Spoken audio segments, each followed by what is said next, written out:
Hey, Street Talking Other Stuff, Mike Mad Dog McNatty. Thanks for tuning in this fine Monday morning. Good to have you. Really happy about today's show. I've got a guest that's been here before. Very glad to have him back, and we'll get to that in a minute. But, okay, Super Bowl yesterday. I had really no dog in the fight. I don't like the whiners, so I'm glad they lost. I'm not really a fan of Patrick Mahomes either, but you got to admit the guy did a great job. But this Taylor Swift thing, on Facebook today, guys again are complaining. Oh, they kept showing her.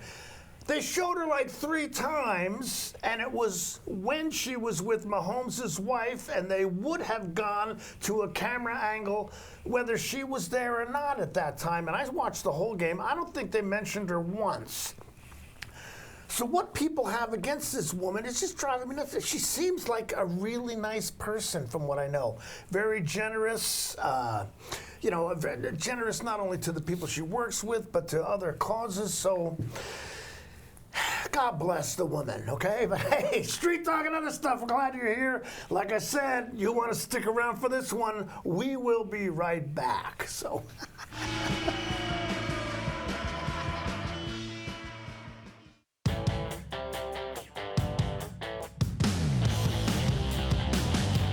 The new Hummer EV is everything you want in an all-electric vehicle. It's powerful, reliable, comfortable, and will take you anywhere you want to go, on-road or off. Why buy one of those lesser EVs when you can have one that uses them for traction? Order your Hummer pickup or SUV today from Sangster Motors, batteries included.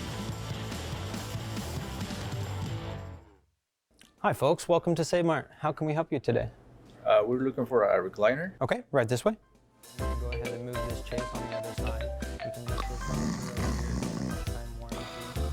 Great, I want that one. I would like that one. That's a great choice. And I want this one as well. Okay. And I definitely want this one. You'll find it at Save Mart. Full service at a low, low price. Most of us are in touch with the internet in one way or another all day long. A fast, secure connection matters. It keeps us entertained, informed, and in touch. Locatel cares about your connection. We know strong, reliable internet with your choice of speed makes life better. If you need fast, reliable internet, or maybe an upgrade, or you just have questions, connect with us by visiting locatel.com or call 509-888-8888 today. Snow piles up quickly. Remove it just as quickly with Kubota compact and utility tractors. Rated #1 at durability and owner experience, they're built to take on winter with front and rear mount snow blowers, blades, and rotary sweepers. Get select Kubota tractors for 0 down, 2.99% APR for up to 84 months, plus save up to $800 on qualifying snow attachments. See your local Kubota dealer today.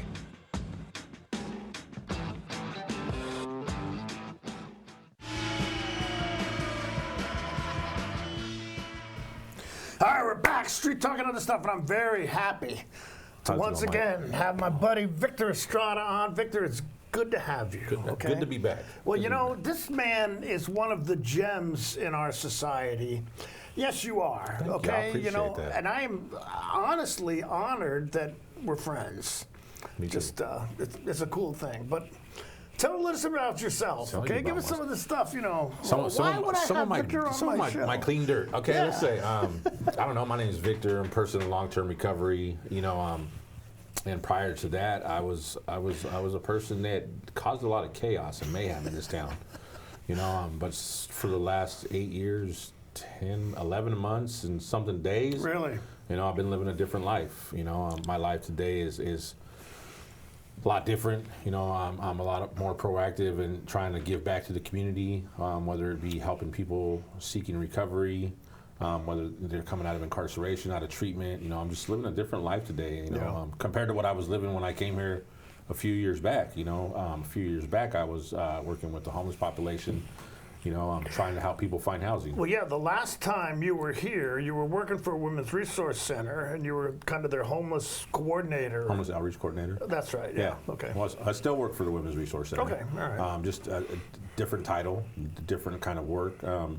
So now I'm a recovery coach, what a recovery coach is just what it sounds like, right? We teach people we coach them into recovery. You know, a lot of people get out of incarceration and they have no idea what to do. Nobody there to pick them up. Nobody to get them to treatment. It can be, pretty confusing, difficult. Oh yeah, I mean, a typical person coming out of incarceration who's in active addiction, I'll speak from personal experience. You get out of jail. Back then, it used to be 5 in the morning. You would get out at 5 in the morning. There's nobody to pick you up. There's nowhere to go. So what do? You go to your closest friend's house. You go to what you know. Yeah, you go to get some drugs. Right. But the drugs that are out there right now, man, it's just so deadly that it's like playing Russian roulette every time, you use these days. Yeah, and we're seeing it. Oh, There's been people you and I know and are acquainted with have passed from overdoses and it's a dangerous world. Yeah, overdoses this year. There's been quite a few deaths just this year alone, and we're barely in February, right? And I'm hearing about multiple overdoses a day that people are being, revived, and it's not reported because if it's a homeless person on the streets helping another one out, they're not calling 911, and sometimes the cops don't get the refer or the phone call. And, but people on the streets are telling us, hey, man, we just saved somebody's life underneath the bridge today. Yeah. And that's the reality of it. And it's not just in Wenatchee, it's happening nationwide. Well, Narcan, you have, there's actually a dispenser for Narcan at the Al-Anon Club, correct? At the Al-Anon Club, we have one there. We have, in our region, we have 4, right? We have the one that we put in at the Al-Anon Club. We have one in Grant County at the Sleep Center, and then we have one at Advanced in Omak, and then we have a 4th one up in the Okanagan County area. Okay, all right. And then there's a new one that the Chelan Douglas Health District just put in their lobby. That's a smaller version.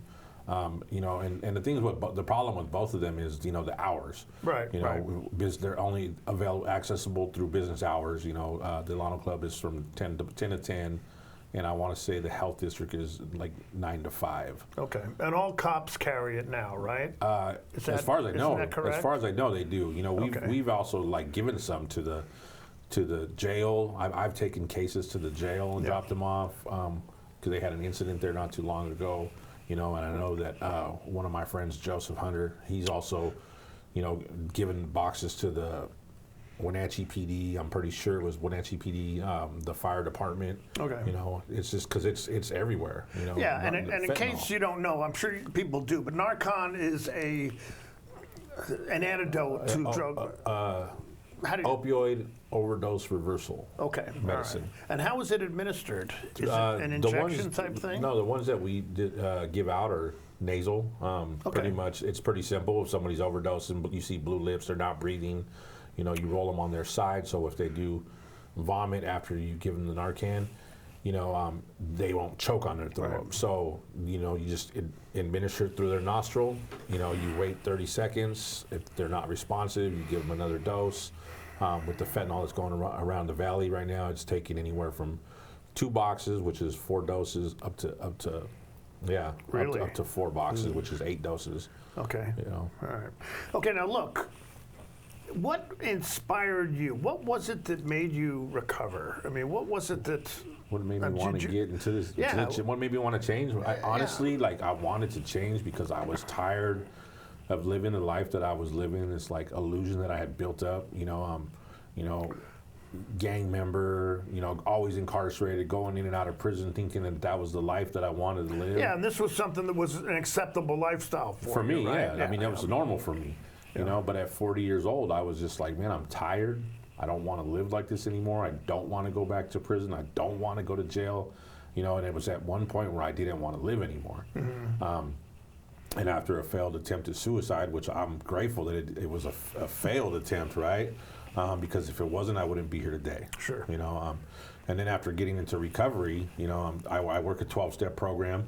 you know, but I got involved with all just different stuff in the first couple years of my early recovery. Now, what did you think of the 12-step program? But did someone suggest this to you, or did you say, hey, I know that the 12-step program is something that works? Well, so my first experience with 12-step program started back when I was about 12, 13. Okay. And it wasn't for me at the time. And then I made another attempt in '95, and I fell in love with it. Okay. But I wasn't ready for it yet, so I went back out for 20 years. You know, and then 20 years, I did 4 prison sentences, multiple years in county jail. You know, I did a lot of time, you know, and there was a lot of the time that I did, there was always this question that I would ask myself and, you know, and my higher power, you know, is this it? Is this my destiny? Is this where I'm going to spend the rest of my life? You know, and it just looked a little bit different when I got out. You know, I finally found my calling, right? I finally found what my destiny was supposed to be. You know, and I found it not only in the 12-step programs, but in other work that I was doing for recovery. Yeah. And I was like, okay, my purpose is to help people. So what was your exposure when you were 10? Because I asked that because the Serenity Prayer was the first thing I memorized as a child. Because my dad was an alcoholic, and we had it posted all over the house, you know. But so at 10... 10, I was already drinking. Well, okay, Yeah. all right. And like, so I can remember drinking back as early as kindergarten. And it was, you know, it was just like my family would go four-wheeling every weekend. They'd take their Jeeps and their Blazers out, and, you know, we would be there with the adults, and they'd hand us like their drinks to hold while they're driving up this hill, and started off taking sips, and the next thing you know, like I'm waking up with hangovers in kindergarten. Yeah. No, there's a picture of me somewhere. I'm this fat little kid about 5 years old, and my dad is smiling while I'm drowning the rest of his beer. Yeah, no, there's pictures like that of me somewhere too. We can't find them anymore, but there was plenty of pictures like that as kids growing up. Gosh, yeah. You know, that was normal though, like where I grew up at, you know. But eventually, you know, it just, my drinking led to addiction of different substances, right? And then them substances progressed. You know, from weed, you know, to cocaine, and cocaine to PCP, and then PCP to methamphetamines. You know, and methamphetamine started in '91. I was 17 years old. Yeah. You know, and I went until I was 40. Yeah. That's a long time. And that was like daily use, right? Yes, even when incarcerated, even when in prison, I was still using drugs, still finding drugs. You know, they were accessible. You know, so it was. There was periods of time when there was, you know, no drugs in prison. Yeah. You know, so I'd get a little bit of time under my belt, but I wasn't really doing anything to change who I was. Yeah. You know, I wasn't working on my behaviors, my attitude, my feelings. Nothing was being worked on. So it just, every time I would get out, I would pick up. It would just go back to doing the same thing over and over again. Yeah, you know, when I did mental health work in the jail, I would talk to guys, and they would often say to me, when I got out of here, I just got to get out of this town. And I said, well, maybe you should, okay? Yeah. Because like you say, this is where the people you know where to go. But anywhere you go, you're going to find what you're looking for. Yeah, they say wherever you go, there you are. Yeah, right? exactly. So, exactly. And I've tried the relocating, right? California, Nevada, and then finally up in Wenatchee. And it doesn't, just because you change geographical locations doesn't mean you're going to change who you are. Exactly. Unless your intentions are pure, right? Like, I guess, you know, I came up here like with the attitude that I was going to, you know, I'm 30 years old now, I'm going to change my life. You know, it's time to do something different. And then I started, you know, going back to the old, you know, start drinking. Yeah. And then drinking led right back to me using my drug of choice, which was meth. And, you know, and then it started the whole cycle all over again, the lifestyle. Sure. Okay, if I'm going to buy some drugs, I might as well buy enough to sell. And then next thing you know, I'm on my way to prison. Yeah. And get out. So it's never about changing locations. It's about changing, like wanting that willingness to change who you are. Right, I mean, people used to call me when I was a cop, you know, and they'd say, well, you know, I mean, Wenatchee's dangerous. Yeah, I'm afraid to let my kids walk to school. I said, I let my kids walk to school all the time, you know, or these guys would say, well, I didn't know the guy had a gun when he got in my car. I said, I know doggone good and well whether somebody's got a gun or a warrant when they get into my car.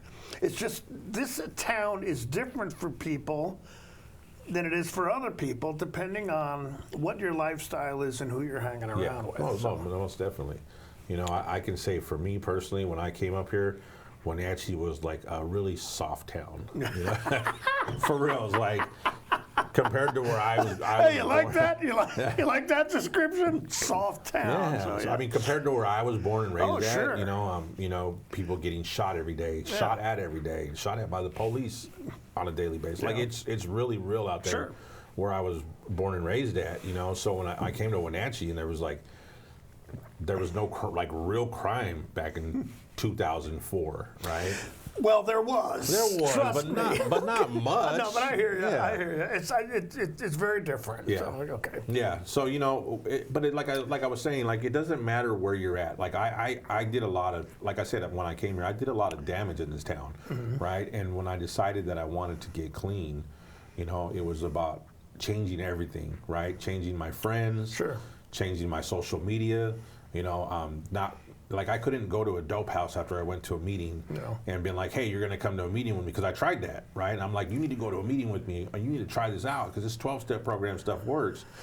And they're like, I'm not going with you. And then if I would have stayed around there long enough, I probably would have picked up and used with them. Right. But what was the most important, right before we take a break, what was the most important thing you had to change?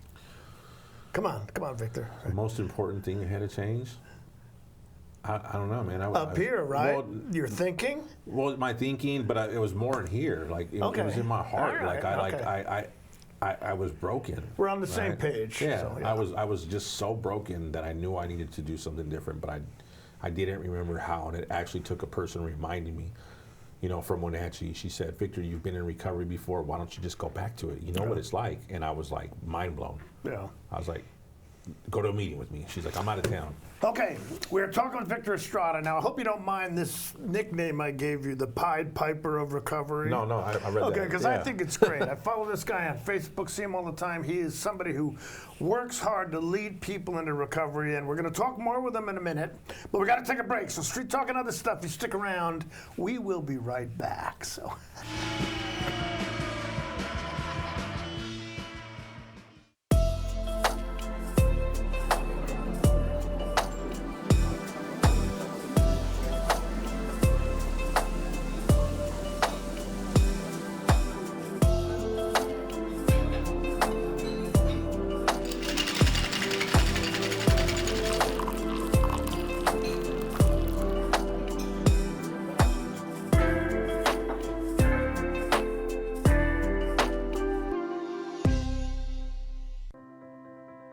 Now there are even more reasons to meet at the Pybus Market. Outdoor dining and tastings, the fabulous farmers market, Saturday artisans on the concourse, and your favorites all week long. No matter the reason, it's always time to meet at the Pybus Market. Pybus Market, where community meets. Global Car Care has the best customer service in the Valley. From the moment you walk in the door, their goal is to help you stay on the road, so you can keep doing what's important to you.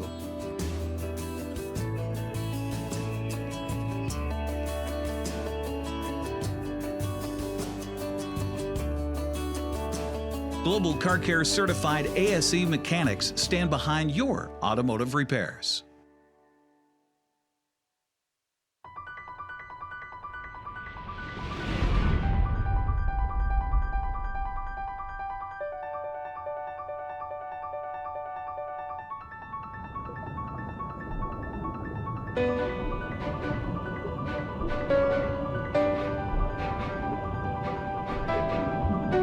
Come see how very different you will feel in your Bullfrog Spa.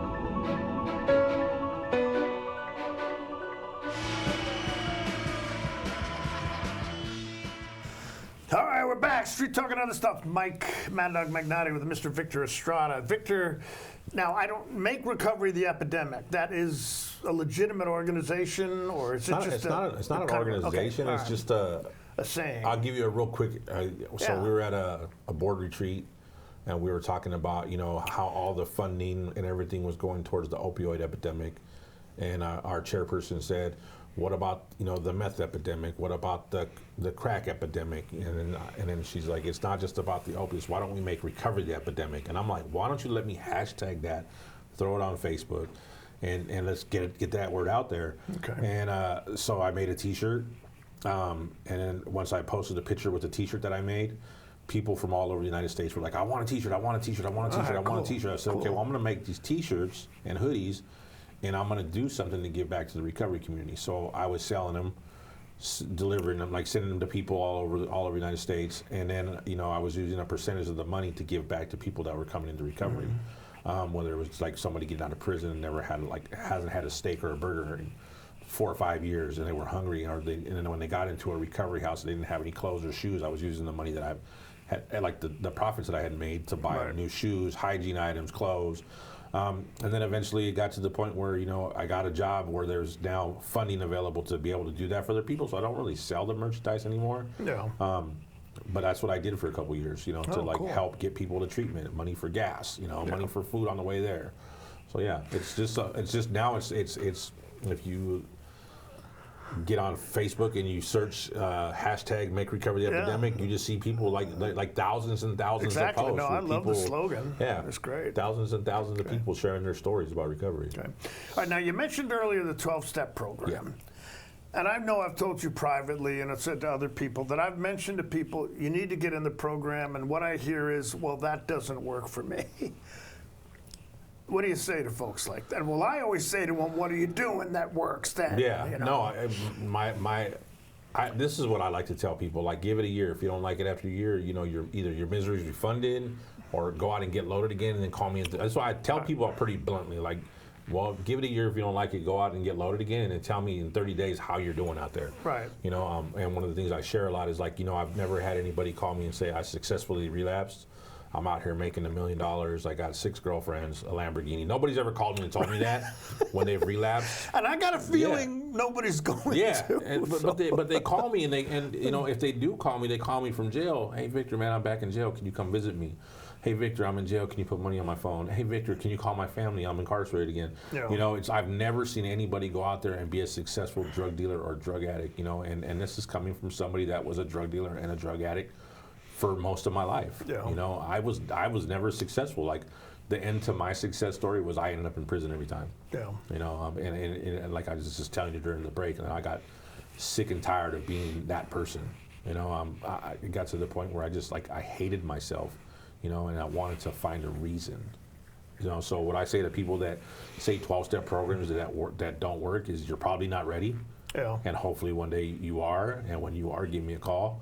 And one of the things I know about, recovery is you have to be open-minded. Sure. And if you're not willing to be open-minded to a suggestion like maybe you should hit 12-step meeting, then they're not ready yet. Yeah. And that's the really difficult thing to deal with in these times, is because the drugs ain't getting any better. They're getting worse. More people are dying.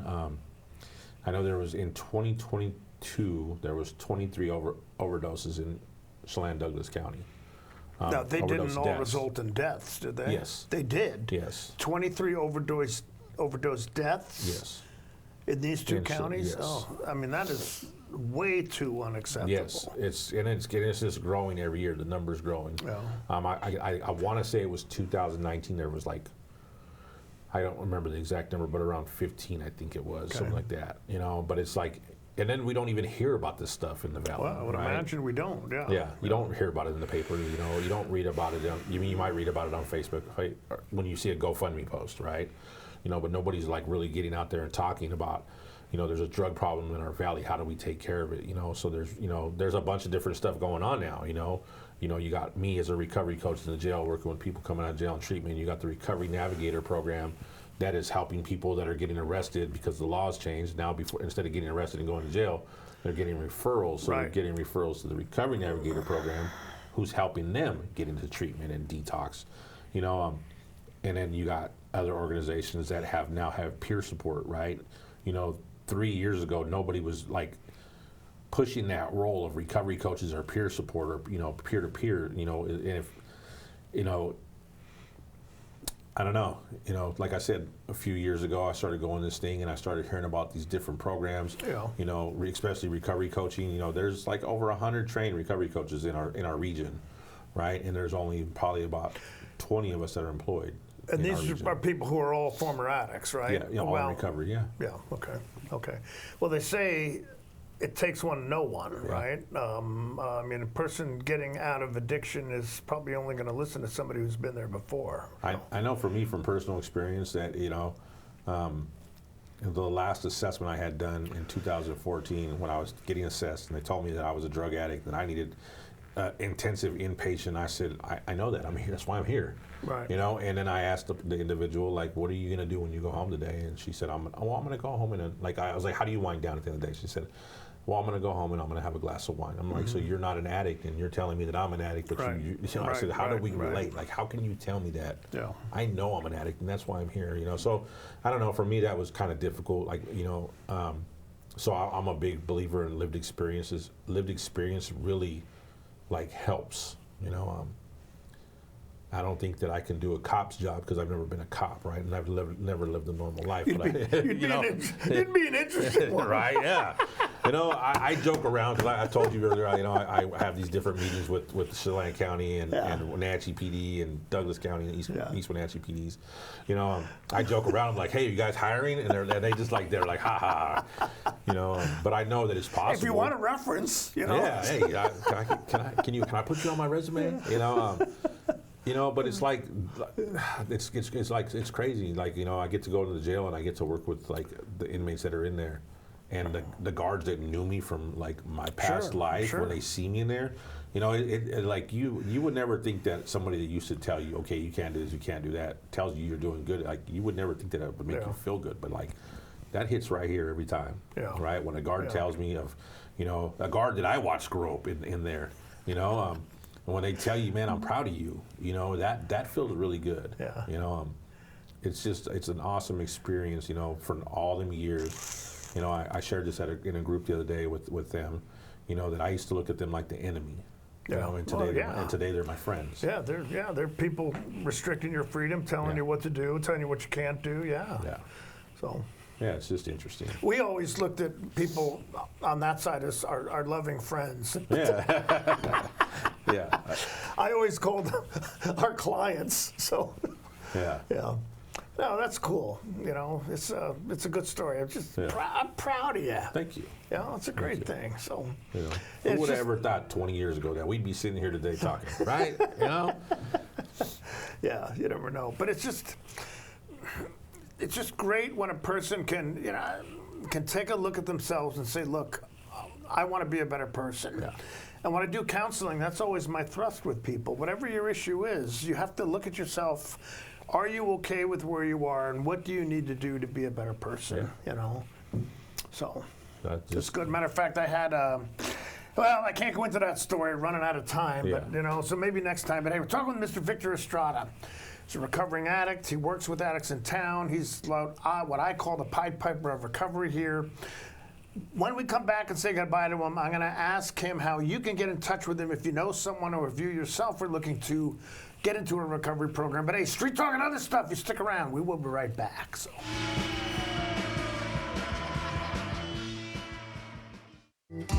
Your home runs on hot water. From the kitchen to the bath to the laundry. So Rheem offers a wide variety of water heaters, from traditional models to ones smart enough to tell you how much hot water is available. On second thought, perhaps the laundry can wait.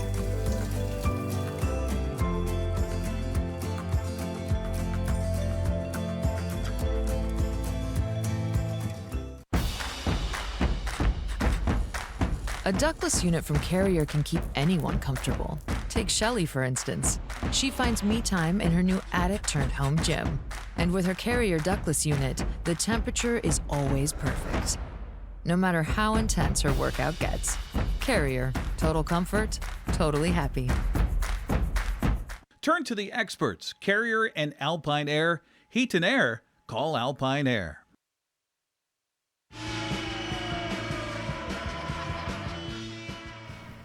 Okay, Mr. Victor Estrada, thank you very much for being here. Proud of you. You keep up the good work.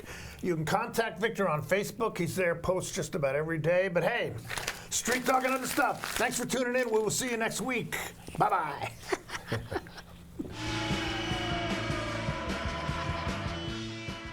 Thank you, my friend. Oh, thank you.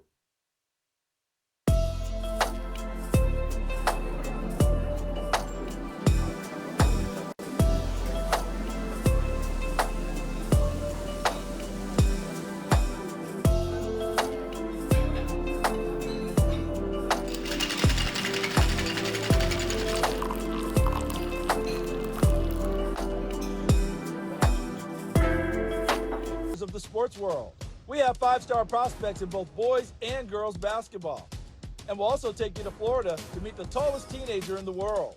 We'll introduce you to a pair of twin offensive linemen, and you'll also hear from former NBA All-Star LaMarcus Aldridge in our journey to greatness. That's all coming up next on Sports Stars of Tomorrow.